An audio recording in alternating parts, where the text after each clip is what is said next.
Western leaders have arrived in Ukraine to mark the second anniversary of Russia's invasion. European Commission President Ursula von der Leyen arrived in Kyiv on Saturday morning. Italian Prime Minister Giorgia Meloni is also among leaders visiting Kyiv. Ukrainian President Volodymyr Zelensky and visiting delegates are expected to discuss new sanctions against Russia.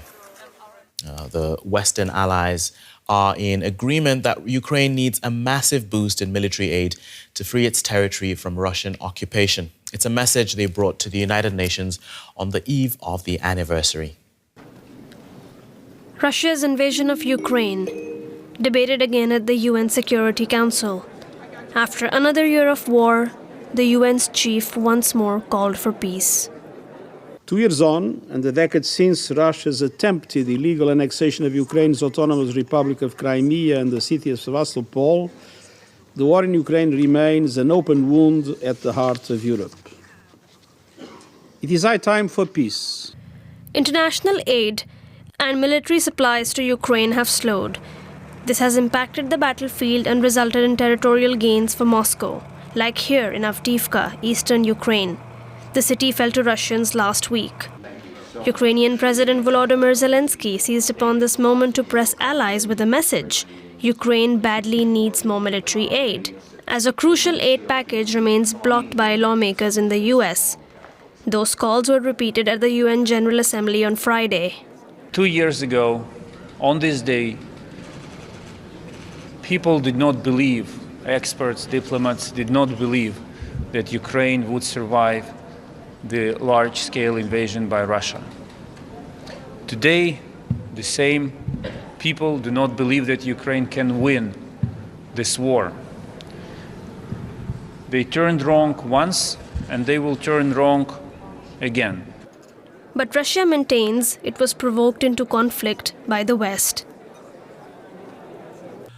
The truthful, undistorted version of history is very inconvenient for our Western colleagues because they would have to admit their responsibility for provoking and unleashing the Ukrainian crisis. Cities and towns destroyed, lives ended. It's estimated the conflict has killed and wounded hundreds of thousands of Ukrainians and displaced millions more around the world. DW correspondent Nick Connolly joins us from Kyiv now, where, as we mentioned, several EU leaders and the Canadian Prime Minister are visiting. Nick, how is Ukraine marking this anniversary? There are commemorations of all kinds across the country today. You've got religious ceremonies, you've got people getting together to remember those that have been killed in the fighting since February of 2022. I think, in a way, it's perhaps more important for people outside Ukraine, because here in Ukraine, you are never far away from the war. People are being called up. People are constantly hearing about people they know who have been wounded or even killed at war. People are constantly being asked to donate money for drones or for other equipment. So in a way, I think it's potentially even more important for those people who maybe have zoned out a bit after that initial frenzy of media attention in the first few months of this war, to kind of take stock and see where we are now 2 years into this war. I think no one really expected a war of this intensity, of this kind, this kind of old school war with artillery battles on frozen battlefields, that to really be a possibility, let alone for this long in Europe. So this is really a juncture now for kind of the rest of this continent, at least, to think, how do we go forward? How do we bring this to an end? And is it even a war that is winnable? And what is this visit of these foreign allies supposed to bring to Ukraine? I think obviously the handshakes and the photo opportunities are important, but I think there will be some very tough discussions behind closed doors. The Ukrainians will not only be saying, we need more money, more promises, but we also need all this stuff to arrive faster. Time and time again, there have been nice promises, nice commitments, but then, for instance, the EU has failed to ship 1 million artillery shells to Ukraine in a year, as was promised. North Korea did the same amount for Russia in a space of a few months. So if the whole EU with 27 members is not able to do the same as the European Union with its huge economic potential, then there's a problem there. So I think there's a real kind of renewed push from the Ukrainian side to bring a bit of kind of urgency into this and to really make it clear to these foreign guests what the human cost to Ukraine and its army is of these delays. And as you mentioned, these delays, the hesitancy in some of these countries, How do Ukrainians themselves feel about this support from their allies, if they do think it is good enough support? Look, I think we've come a very long way. If you remember at the beginning of the war, you had a different German defense minister promising Ukraine 5,000 helmets. Now Germany is talking about long-range missiles like Taurus, which aren't on the cards for now, but are being pushed for by many lawmakers in Germany. We have F-16 jets coming potentially in the summer. So really, Ukraine has been able to cross most of those red lines and force the Western supporters to really get out of their comfort zone. I think right now, when we're seeing delays on the actual implementation of the promises, Ukraine will be looking at its own innovation. These long-range drones we've seen have been attacking targets all across Russia, sometimes up to 1,000 kilometers away from Ukraine's borders. Just yesterday, it seems that Ukraine downed a very expensive Russian reconnaissance plane that costs hundreds of millions of euros to produce, if they can even produce it. And I think they'll be asking for permission to use the Western weapons they already have to actually target Russia. That was a red line.